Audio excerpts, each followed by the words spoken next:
There sure are some fighters today, my goodness. Oh, got one on there. Got a bass. Oh, bass on. Got one on there.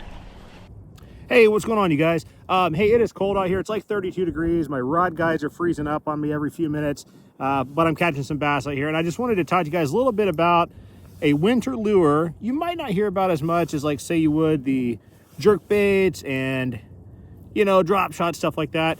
And this would be the blade bait. So, sorry, this would be a blade bait. That came out wrong. The blade bait. So those are maybe not as common as some of the other lures that you hear people throwing when it's super cold out. Jerk baits seem to be the king, what everybody always talks about. But I've actually found, I'm here in the Midwest and I fish a lot of small ponds.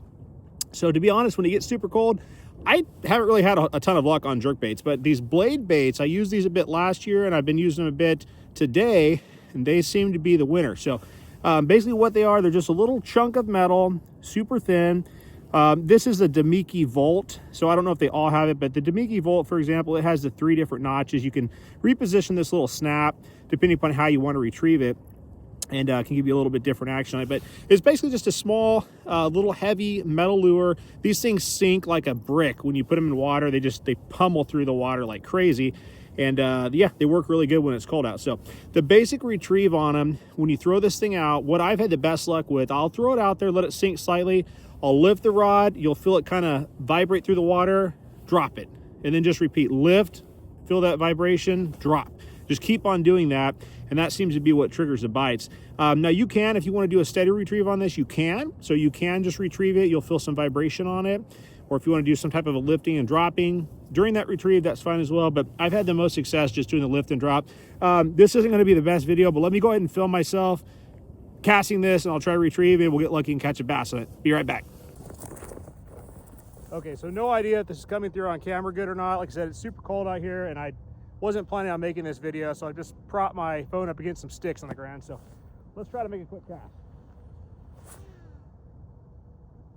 All right, and I just cast it out there super far, as far as I can at this little pond. I just let it sink for a couple seconds. Like I said, these things, they pummel like a rock through the water, so it doesn't take long for them to get down very deep. And then basically I'll just do like a lift and drop. So lift it, you'll feel it vibrate through the water as you do that, and then just let it drop.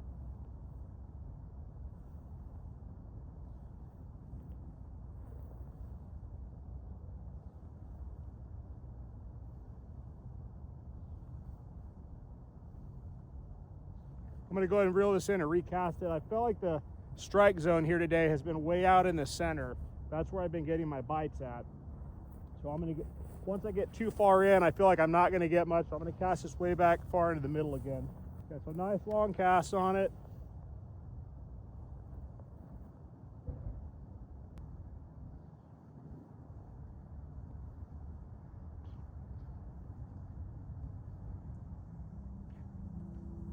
Okay, well, I didn't catch anything on those casts, but you can kind of see it's just a cast, let it drop, lift, drop. So that's the type of action I'm using on here, guys. So let me go ahead and get that pause. I'll see if I can get you some action of how this looks in the water, okay?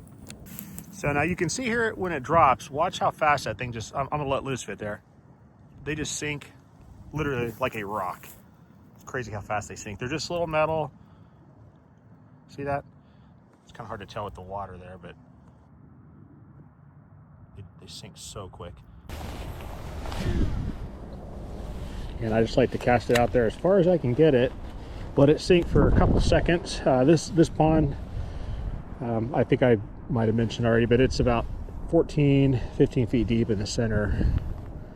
So I'm letting it sink just a little bit.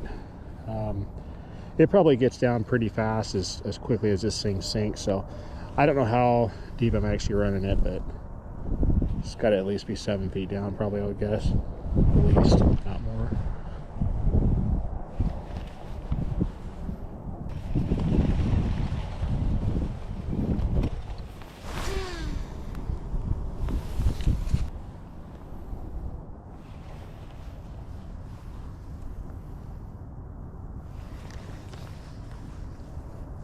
Got one on there. Oh, I thought I had one. Must have been a piece of grass. Kind of felt like I had a bite. Let's see if there's any grass in here. Nope. I think it still was a weed though, I think. don't think it was a bass, but kind of felt like one though for a second. Felt a bit like a moss pile too though, so I don't know.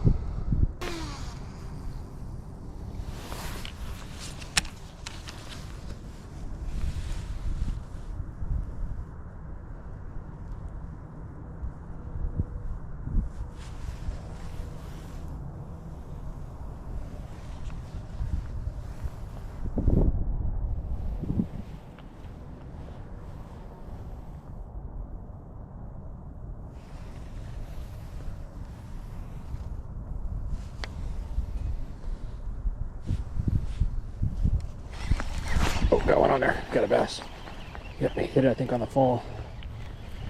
Trying to keep him from surfacing here. I don't want to lose him. These little small treble hooks can be kind of tricky to keep them pinned sometimes. All right, there we go. Yeah, so I just let that sink out there and then just lifted, dropped it, repeat, and he hit. Let's get this hook out of this little guy here real quick. All right, I don't want to get my glove all wet. Once you get the glove wet, it's over out here at this cold. All right. Get that out of this little fish. There we go. Little pounder. Cool. On the blade bait. Yeah, I think I've had better luck on this blade bait when it gets extremely cold out here than I have anything else. Super fun. Yeah, on that bite, I let it sink quite a bit. So it was down pretty deep when that thing bit it. Now, the rod I'm using this on is actually my chatterbait rod, my Evergreen Combat Stick. The reason I'm using this one is because this thing's actually excellent for things like crankbaits and different lures that have the treble hooks on them. It's a heavy power, which is not something you would generally want or need for these, but the actual action is really good. It's like a moderate slow, and it's a glass rod, so it works great for treble hook type lures. So little crankbaits or these blade baits, I really like it on there as well. It keeps them on the line really well. And I've got it's a 30-pound braid main line. I've got some 12-pound fluorocarbon on there for the leader, and I'm just throwing it on a 7. It was just a 7-3 gear ratio. That works just fine. Yeah, if you don't have something with a slower tip on it like this, I've got some moss in there. I would probably throw like a medium power, maybe like a medium power fast action, just something with a little bit of give in it to keep the fish on with these little tiny treble hooks. Don't want anything too hard or it's going to probably pull it right out of them.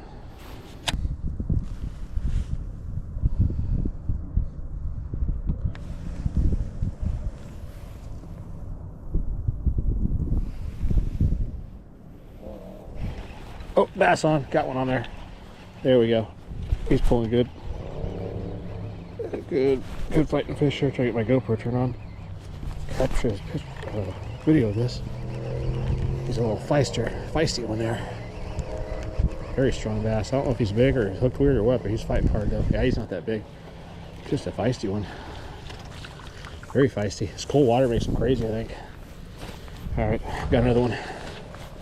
Yeah, he's not that big. It's probably about 10 on his all, but sure felt strong though, man.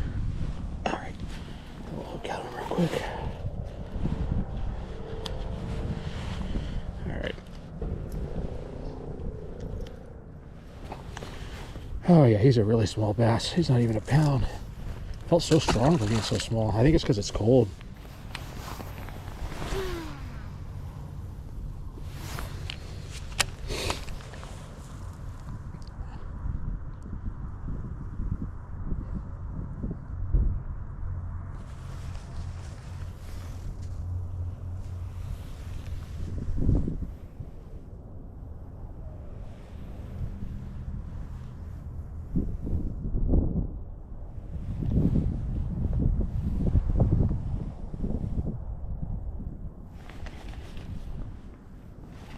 So I thought that was a bite there. Yep, he hit that right on the drop.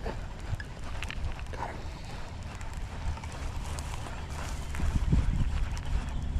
Get him in here. And they sure are some fighters today, my goodness.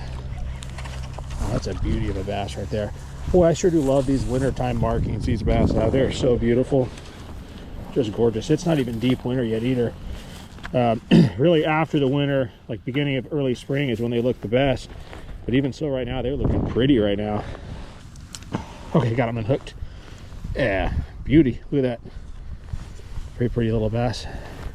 I keep saying I'm going to go because my hands are freezing, but I keep catching bass. So, might stick it out a little bit longer, do a couple more casts maybe. Kind of hard to leave when the fish are hitting, especially when I haven't caught any in like, it feels like, I shouldn't say 2 weeks, maybe been a week since I caught a bass, but it's been getting hard out here with this cold weather. I tell you what, definitely not as easy as it was. It's kind of hard to leave when they're biting. Unfortunately, I didn't get that on video, but just got another one on the blade bait, so get him back in the water. Thanks for that bite. So yeah, that bait, if you haven't tried a blade bait when it's really, really cold out, you're doing yourself a disservice. So definitely get yourself one of these, give them a try, and see if it might help you catch some when that water is crazy cold, guys. Till next time, we'll see you. God bless you.